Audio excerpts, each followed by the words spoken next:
ఈ రోజు మన అందరం కూడా ఒక మంచి కార్యక్రమానికి శ్రీకారం చుడుతున్నాం.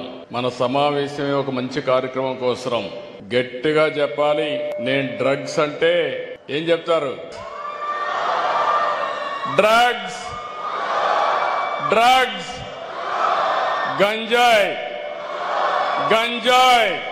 ఈ రోజు మనం చూస్తే ప్రపంచం మొత్తం అగైనెస్ట్ డ్రగ్స్ మీద, అదే మరిగా ఇల్లిసిట్ ట్రాఫిక్ మీద ఒక ఉద్యమాన్ని ప్రపంచం మొత్తం జరుపుకుంటున్నాం.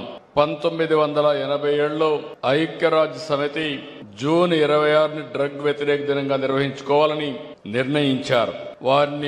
దాన్ని మనం ఏ విధంగా ముందుకు తీసుకుపోయే పరిస్థితికి వచ్చాం. నేను ఒకటే ఇక్కడుండే యువతకందరికీ విజ్ఞప్తి చేస్తున్నా, రాష్ట్రంలో ఉండే ప్రజలందరికీ విజ్ఞప్తి చేస్తున్నా. ఎన్నికల ముందు నేను చాలా విషయాలు మాట్లాడాను. నేను ఒక మాట కూడా చెప్పాను. నేను వస్తానే ఎవరైనా రౌడీలు గాని తోక తిప్పితే తోక కట్ చేస్తానని ఆ రోజు చెప్పాను. నేను లా అండ్ ఆర్డర్లో చాలా సమస్యలు చూశాను. ఆ రోజు మీరందరూ చూస్తే తీవ్రవాద సమస్య. దీనివల్ల ప్రజలకు సేఫ్టీ ఉండదు, ప్రజల జీవితాలన్నీ కూడా అతలాకుతలమవుతాయనే ఉద్దేశంతో నేను ఒక పిలిపిచ్చాను, నేను పోరాడాను.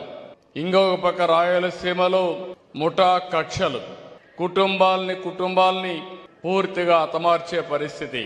ఆ రోజు సినిమాలు కూడా తీసేవాళ్ళు. నేను ఆ రోజు ఒకే మాట చెప్పాను, ఇక రాబోయే రోజుల్లో ముఠా కక్షలు ఉండడానికి వీలు లేదు అని చెప్పి రాయలసీమలో ముఠాలను అణిచివేసిన వ్యక్తిని, అణిచివేసిన పార్టీ తెలుగుదేశం పార్టీ అని చెప్పి విజ్ఞప్తి చేస్తున్నా.